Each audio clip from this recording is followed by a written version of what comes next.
할렐루야. 함께 예배를 드리는 동인가족 여러분들을 사랑하고 환영하고 축복합니다.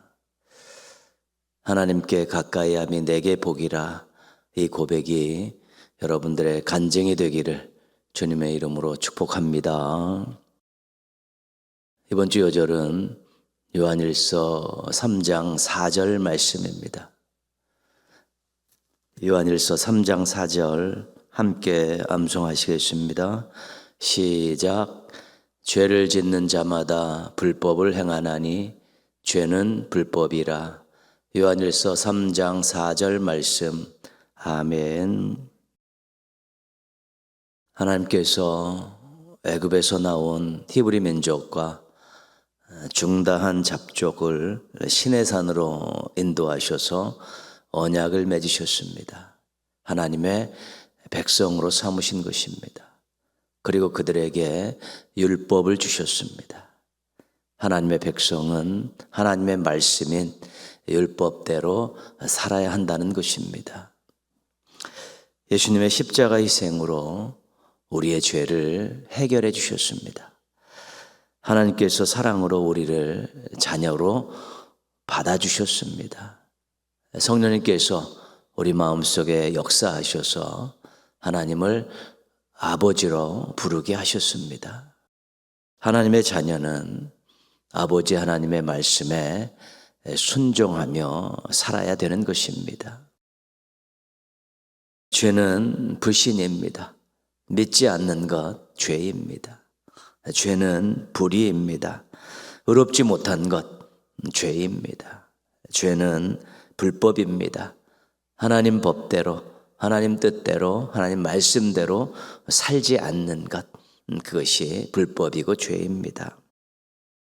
죄는 엄격하게 말하면 하나님의 사랑에 배신하는 것입니다. 그래서 그 말씀에 어긋나게 사는 것이죠. 죄는 예수님의 희생에 배신해서 말씀을 무시하고 사는 것이고요. 죄는 성령님의 수고에 배신해서 말씀과 무관하게 사는 것입니다. 하나님의 법인 말씀에 불순종하는 것이 불법입니다. 그리고 그 불법이 죄입니다. 사탄의 미혹이 있습니다. 하나님의 백성이, 하나님의 자녀들이 하나님 뜻대로 살지 못하도록 사탄이 미혹하고 유혹하고 그렇습니다. 그리고 우리 자신 안에 연약함이 있습니다. 그 말씀대로 살려고 하는데도 그렇게 살지 못하는 연약함도 있습니다. 그래서 우리가 말씀대로 살아야 되는데, 불법을 저지르지 말아야 되는데, 죄를 짓지 말아야 되는데, 때로는 사탄의 유혹으로 자신의 연약함 때문에 불법을 행할 수 있다는 그 가능성을 항상 열어놓고 기도하면서 하나님의 도움을 구하시면서 이 불법을 저지르지 않는, 하나님 말씀에 순종하며 살아가는 그런 성도들 되시고 하나님의 백성들 되시고 하나님의 자녀들 되시기를 주님의 이름으로 부탁드리겠습니다. 찬송가 171장 함께 찬송하시겠습니다. 찬송하신 후에 전인숙 권사님께서 기도 인도해 주시겠습니다.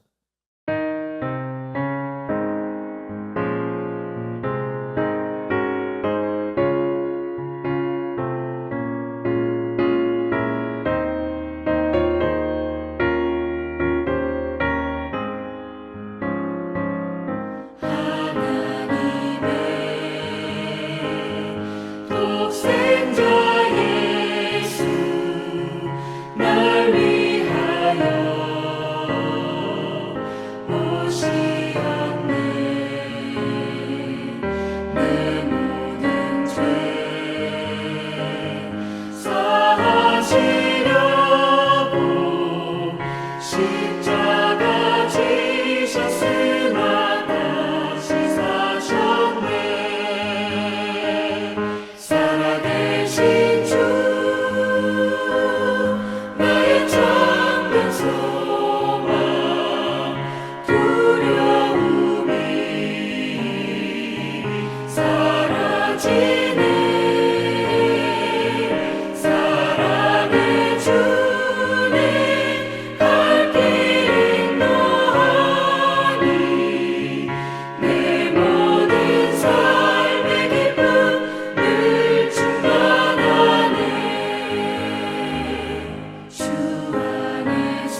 우리 가까이에 계시어 우리의 숨소리 하나까지 듣고 계시는 역사의 주인 되신 하나님, 역사의 심판자이신 하나님, 불의가 득세하는 우리 땅을 불쌍히 여기신 주님, 나라의 전망 위기 앞에 우리 민족을 구하여 주신 주님 감사합니다. 평화의 일꾼으로 부름받은 우리는 서 있는 자리가 어디든 평화의 물결이 되어 사람들의 가슴에 파고드는 우리가 되게 하옵소서. 역대 최악의 산불 참사로 망연자실한 우리의 이웃들을 불쌍히 여겨 주옵소서. 아비 규환 속에 미얀마의 국민들을 불쌍히 여겨 주옵소서. 우리가 주님의 손과 발이 되어 그 자리에 다가설 때 마침내 하나님을 만나게 됨을 알게 하옵소서. 풍요로움에 대한 욕망이 함께 사는 세상을 유린하는 우리의 현실을 보며 낙심하지 않게 하옵소서. 우리가 찾아야 할 땅은 정의가 강물처럼 흐르는 곳, 평화가 들풀처럼 번져나가는 곳임을 알게 하옵소서. 말씀을 듣습니다. 말씀 전하는 목사님께 성령께서 함께하여 주옵소서. 말씀을 받는 저희에게 좋은 마음을 허락하여 주옵소서. 받은 말씀 앞에 순종하게 하옵소서. 예수 그리스도의 이름으로 기도합니다. 아멘.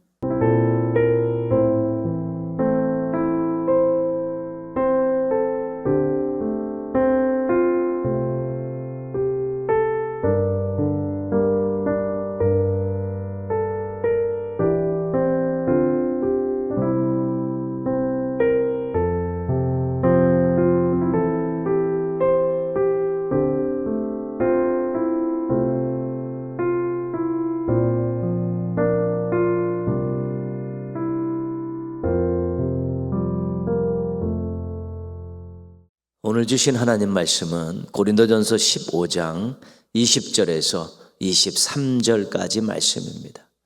고린도전서 15장 20절에서 23절 우리 함께 읽겠습니다.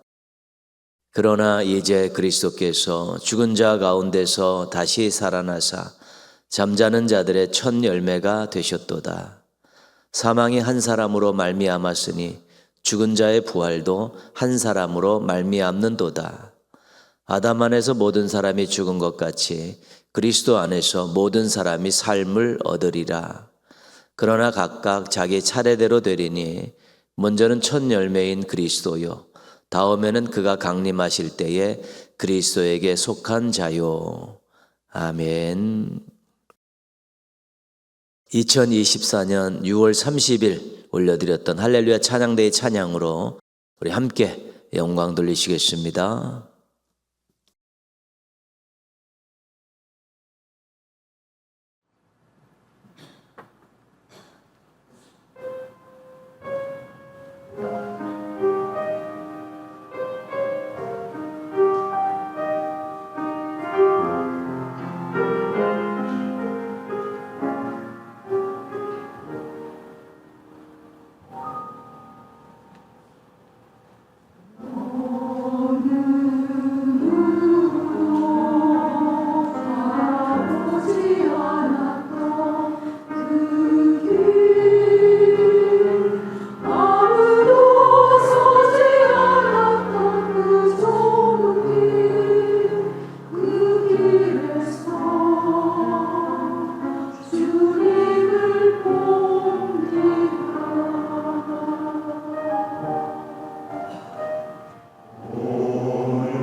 주님의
아멘.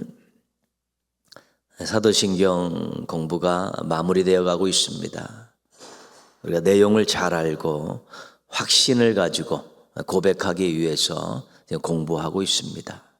또 고백하면서 함께 고백하는 우리 성도들, 지체들, 또 우리의 신앙의 공동체와 하나라는 것을 경험하기 위해서 우리가 사도신경을 공부하고 있습니다.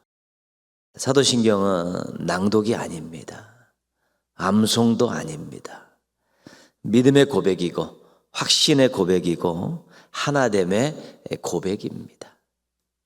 얼마나 중요하고 얼마나 귀한 것인지 모릅니다. 역사와 전통이 있고 자신과 공동체에 유익이 되는 우리 사도신경 끝까지 우리 잘 배우고 또 잘 고백하는 우리 신실한 성도들 되었으면 좋겠습니다. 그런 성도들 되기를 축복합니다. 복습하겠습니다. 성부 하나님에 대한 고백입니다. 나는 전능하신 아버지 하나님, 천지의 창조주를 믿습니다. 나는 하나님이 창조주이심을 믿습니다. 나는 하나님이 아버지이심을 믿습니다. 나는 하나님이 전능자이심을 믿습니다. 이런 고백이고요. 성자 하나님에 대한 고백입니다. 나는 그의 유일하신 아들 우리 주 예수 그리스도를 믿습니다. 나는 예수님이 하나님의 아들이심을 믿습니다. 주님이심을 믿습니다. 그리스도이심을 믿습니다. 이런 고백이고요. 성자 예수님에 대한 고백 가운데 추가적인 것들이 많이 들어가 있죠. 그 내용은 이렇습니다. 성령 잉태와 동정녀 탄생, 고난과 죽으심, 장사와 부활, 승천과 하나님 우편에 앉으심, 재림, 모든 것들도 다 우리 믿음의 내용입니다. 이걸 믿어야만이 진리가 성립되고 하나님의 뜻을 알 수 있고 예수님이 어떤 삶을 살고 어떤 사역을 했는가를 우리가 잘 알 수 있는 것입니다. 성령 하나님에 대한 고백입니다. 나는 성령을 믿으며, 구체적인 내용은 나와 있지 않지만 우리가 말씀을 통해 몇 가지 정리를 했습니다. 나는 성령님이 삼위일체 하나님의 한 위이심을 믿습니다. 나는 성령님이 교회를 세우시고 사역하시는 것을 믿습니다. 나는 성령님이 성도를 돌보시고 사용하시는 것을 믿습니다. 이렇게 세 가지로 정리를 했습니다. 교회에 대한 고백입니다. 거룩한 공교회와 성도의 교제와, 이거 교회에 대한 고백인데 이것도 세 가지로 정리를 했었습니다. 나는 교회가 거룩해야 된다고 믿습니다. 나는 교회가 보편적이어야 한다고 믿습니다. 나는 교회가 사랑으로 교제하는 공동체가 되어야 한다고 믿습니다. 세 가지를 우리가 같이 나누었습니다. 우리가 성도에 대한 그 마지막 고백은 세 가지가 있습니다. 죄를 용서받는 것과 몸의 부활과 영생을 믿습니다. 이것은 성도 개인의 그 중요한 믿음의 내용인데, 우리가 지난주에 죄를 용서받는 것, 죄를 용서받는 것, 이 첫 번째 내용을 배웠습니다. 이것은 조금 좀 다시 정리해 드리겠습니다. 우리가 배운 소요리 문답 14문답 보시면요, 죄가 무엇입니까? 그치? 죄는 하나님의 법을 순종함에 부족한 것이나 그것을 범하는 것입니다. 그죠? 죄가 불법이고 불순종이라는 것입니다. 하나님의 법에 순종함에 부족함이 있고 범하는 것이기 때문에, 그래서 우리가 지난주에 원어적인 의미로는 하마르티아, 그래서 관역에서 벗어나거나 못 미치는 것이 이 원어상으로는 죄의 뜻인데, 저게 그 내용을 정리하고 있는 것입니다. 에덴 동산의 첫사람 아담과 하와가 하나님의 명령에 불순종하는 죄를 지었습니다. 선악을 알게 하는 나무에는 먹지 말라 그랬는데 먹었죠. 이 첫사람들의 죄가 언약 관계로 되어 있는 후손들에게 그렇게 연결이 돼서 후손들은 태어난 섬에서도 모두가 다 죄인이 되었습니다. 함께 타락했기 때문에 함께 죄인이 된 것입니다. 죄와 타락으로 인해서 저주를 받았고 진노의 자식이 됐고 멸망받게 된 비참한 상태에 빠진 것입니다. 첫사람의 불순종, 불법, 죄로 인해서 그 후손까지도, 언약 관계에 있는 그 후손까지도 모두가 다 비참한 상태에 빠지게 된 것입니다. 소요리 문답 18문답을 보시면 18문입니다. 사람이 타락하여 빠져들어간 그 상태의 죄성은 무엇입니까? 답을 한번 보시면요, 18답. 사람이 타락하여 빠져들어간 그 상태의 죄성은 아담의 첫 죄의 허물, 원래 가졌던 의의 결핍, 그의 본 성품 전체의 부패, 곧 일반적인 원죄라고 부르는 것과 그것으로부터 나오는 모든 실제적 범죄 등입니다. 그렇죠? 타락했습니다. 그래서 그 죄성을 갖게 되었는데, 그 죄성의 내용들은 앞에 있는데, 그래서 크게 죄가 두 가지로 나누어진 것입니다. 원죄라는 것과 실제적 범죄, 그러니까 자범죄라고 이야기하는 것이죠. 원죄는 타고나는 것이며 태어날 때부터 가지고 나오는 죄입니다. 그것은 첫사람들이 타락해서 죄를 지은 것이 그대로 유전적으로 가지고 나오는 것이고, 실제적 범죄는 자신이 삶 속에서 짓는 죄입니다. 자범죄입니다. 21문답을 보시면요, 하나님의 선택하신 이의 구속자가 누구이십니까? 하나님이 택하신 이의 유일한 구속자는 주 예수 그리스도이십니다. 비참한 상태에 빠져 있는 그 죄인들, 타락한 죄인들, 원죄를 가지고 태어나고 자범죄를 지을 수 있는 가능성을 가지고 태어난 그 사람들을 구속할 유일한 구속자가 누구냐는 것이죠. 그것이 바로 예수 그리스도이십니다. 예수 그리스도만이 이 죄를 해결할 수 있는, 죄에서 구원하실 수 있는 유일하신 분이다라는 것입니다. 예수 그리스도께서 십자가에 피 흘려 죽으심으로써 우리가 죄 용서를 받았습니다. 예수님께서 우리의 죄값을 십자가에서 생명으로 갚아주신 것이죠. 그래서 우리의 원죄가 예수님의 십자가 구속의 은총으로 용서를 받게 된 것입니다. 그래서 예수님의 십자가 구속의 은총 때문에 죄 용서를 받았기 때문에 하나님과 화목해졌고 구원받았습니다. 예수 그리스도를 통한 죄 용서가 우리의 운명을 바꿔버린 것입니다. 예수님을 믿는 사람들은 죄의 원죄를 가지고 태어났지만 그 죄를 용서받은 것입니다. 요한일서 1장 9절입니다. 만일 우리가 우리 죄를 자백하면 그는 미쁘시고 의로우사 우리 죄를 사하시며 우리를 모든 불의에서 깨끗하게 하실 것이요. 죄를 자백하면, 회개하면 사해 주시고 깨끗하게 해 주실 것이라는 것입니다. 회개하면 용서해 주실 것이라는 것이죠. 우리가 연약해서 짓는 실제적인 범죄는 진심으로 회개하면 용서받을 수 있다는 것입니다. 얼마나 큰 축복인지 모릅니다. 우리가 이 땅을 살면서 믿는다 하지만, 하나님을 아버지로 모시고 예수님을 믿는다 하지만 실질적으로 우리가 생각으로, 언어로, 행동으로, 삶으로 짓는 죄들이 많습니다. 우리의 자범죄고 실제적인 범죄인데 그것은 우리가 진짜로 잘못했다고 회개하고 통회하고 자복하고 예수님의 이름으로 하나님께 나가서 회개 기도하면 용서해 주신다는 것이죠. 이것은 약속입니다. 어마어마한 약속입니다. 우리들에게 있어서는 정말로 은혜 중에 은혜인 것입니다. 죄를 안 짓고 살 수는 없는데 해결해 주실 수 있는 길을 열어주셨기 때문에 그렇습니다. 그래서 우리가 지난주에 배운 죄를 용서받는 것을 믿습니다.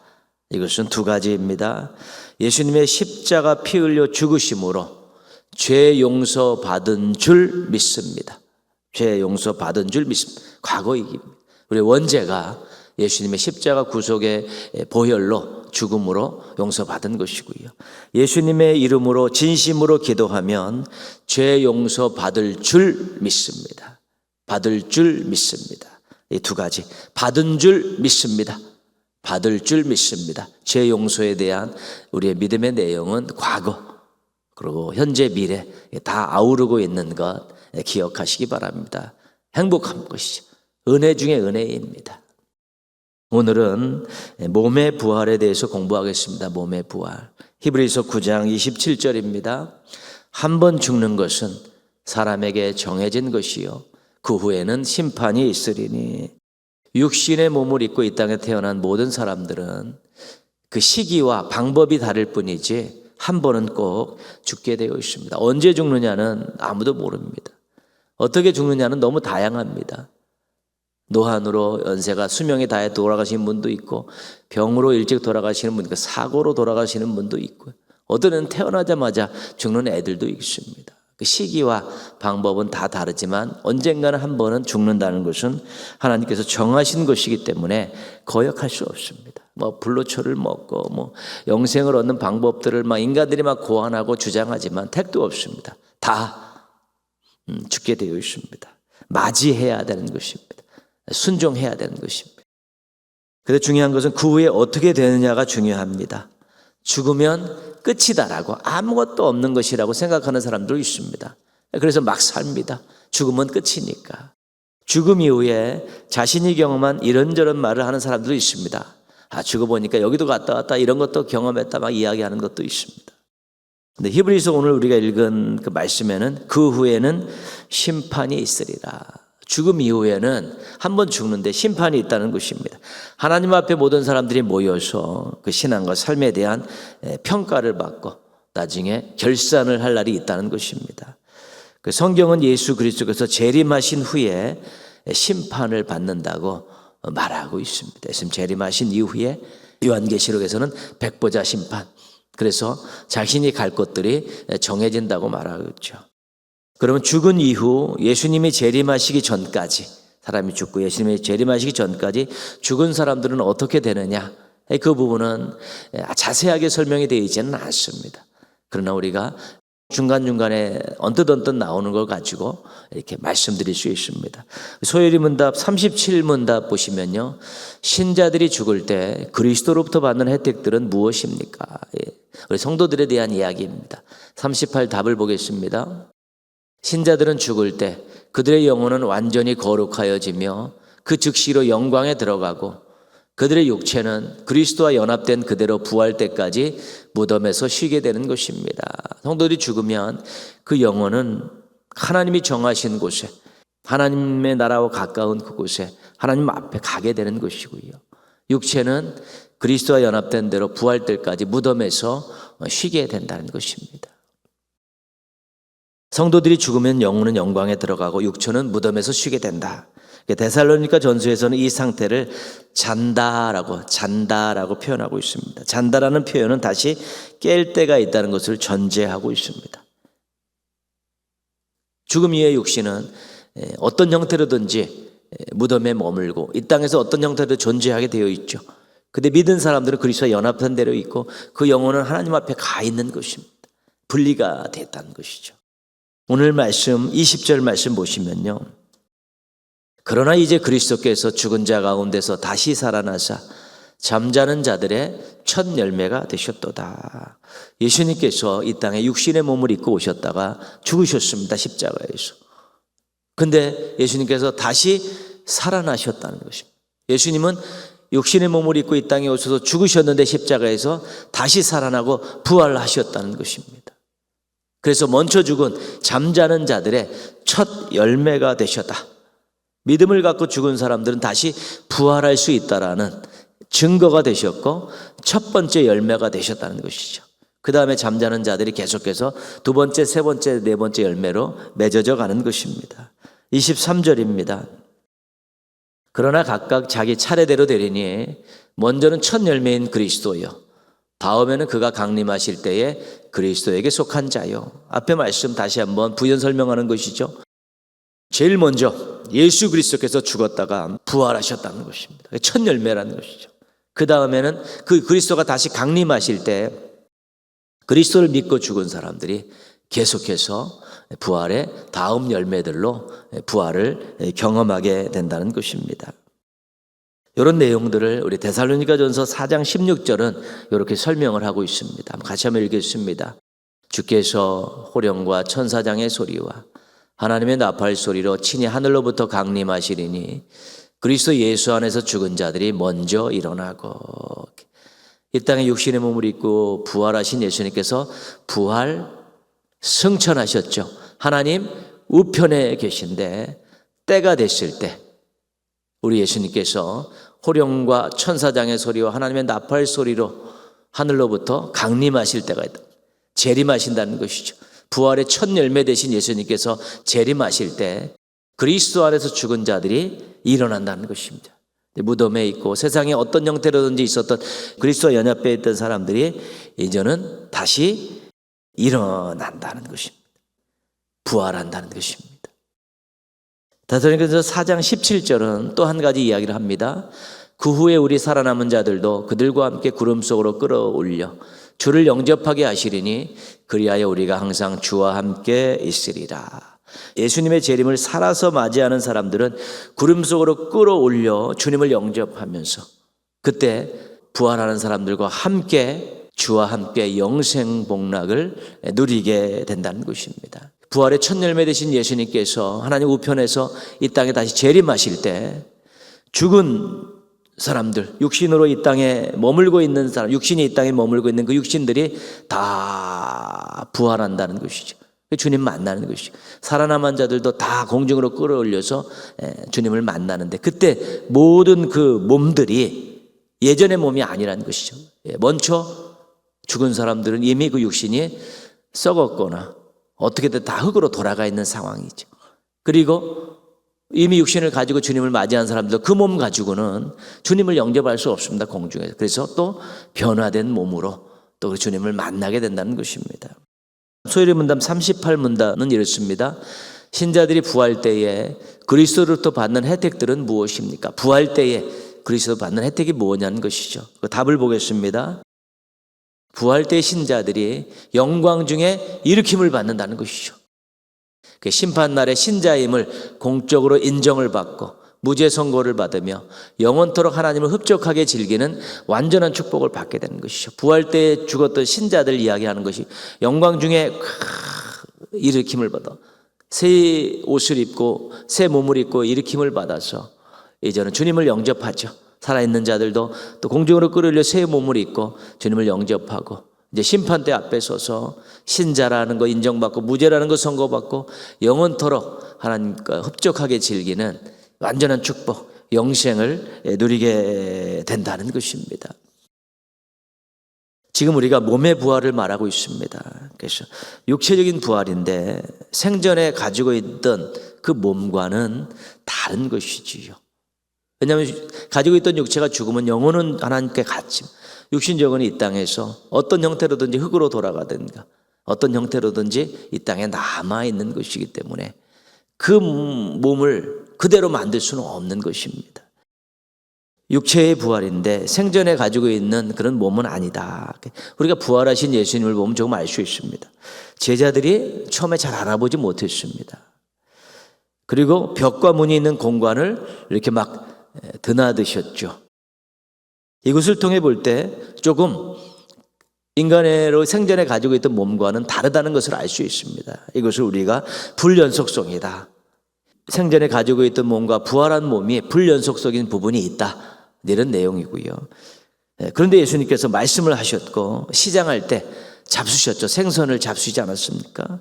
그리고 살과 뼈가 있으셨고 창자국과 못자국도 여전히 가지고 계셨습니다. 그래서 이것을 통해 볼 때 생전의 몸의 모습도 가지고 있었던 것이죠. 이것을 우리가 연속성이다 그렇게 이야기합니다. 그래서 우리가 부활할 때의 몸을 신령한 몸이라고 이야기하는데 그것은 생전에 가지고 있던 육신의 몸과 다른 점이 있고 또 조금은 같은 점도 있다. 근데 신령한 몸이다. 주님을 만나서 영생을 누리는 새로운 몸, 신령한 몸, 부활한 몸은 다르다는 것을 알 수 있는데 그것이 우리가 죽은 이후에 이 땅에 어떤 형태로도 있다가 다시 부활할 때는 새로운 몸, 신령한 몸, 부활한 몸을 입고 우리 주님을 영접하고 심판대 앞에 서서 우리가 신자임을 인정받고 무죄를 선고받고 하나님과 함께 영생 복락을 누리게 되어 있다는 것입니다. 그래서 오늘 우리의 말씀은 이런 내용입니다. 몸의 부활을 믿습니다. 이 몸의 부활을 믿는 거죠. 예수님을 믿고 죽으면 그 몸이 다시 살아날 것을 믿습니다. 다시 살아날. 근데 그 몸은 신령한 몸인데 신령한 몸을 입고 주님과 함께 영생할 줄을 믿습니다. 그죠? 몸의 부활을 믿는다는 것은 그것입니다. 내가 죽어서 이 땅에 묻히지만 주님 다시 오실 날 새로운 신령한 몸, 부활한 몸으로 다시 살아난다. 그래서 그 몸을 갖고 주님과 함께 영생한다. 이거 믿지 못하면 미래가 없는 것입니다. 죽으면 끝! 그러면 아무런 소망이 없는 것입니다. 지멋대로 막 살아도 되는 것이죠. 그러나 우리가 다시 몸이 부활해서 주님과 함께 만날 그날이 있기 때문에 우리가 정말 이 땅을 신실하게 살다가 죽어야겠다. 그럼 나중에 주님 오실 때 내 몸이 새로운 몸, 신령한 몸으로 부활해서 주님을 만나고 영생을 누릴 것이다. 이런 믿음이 있으면 현재의 삶에 더 충실하게 되고 우리가 소망을 가지고 살 수 있게 되는 것입니다. 한 번 죽지만 반드시 부활하여 신령한 몸으로 영생을 누릴 줄 믿고 소망을 가지고 오늘의 삶에 최선을 다하는 성도들 되기를 주님의 이름으로 축원합니다. 기도하겠습니다. 몸의 부활을 믿고 소망을 가지고 오늘의 최선의 삶을 살게 하소서. 자신을 위해서 기도하시고요. 새로운 지도자를 세우고 회복하는 나라가 되고 우리 행복한 국민들이 되게 해달라고 나라와 민족을 위해 기도하시고 또 산불로 인해서 많은 것들을 잃어버린 우리 국민들이 나라와 국민과 교회와 성도들의 그런 마음과 사랑 전함과 손길에 의해서 소망을 갖고 또 새롭게 재견하고 재기할 수 있는 귀한 기회를 허락해 달라고 우리 한번 같이 기도하겠습니다.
하나님 아버지, 사순절 또 주간에 저희가 이렇게 장소를 정하고 시간을 정해서 하나님 앞에 설 수 있게 해주셔서 감사를 드립니다.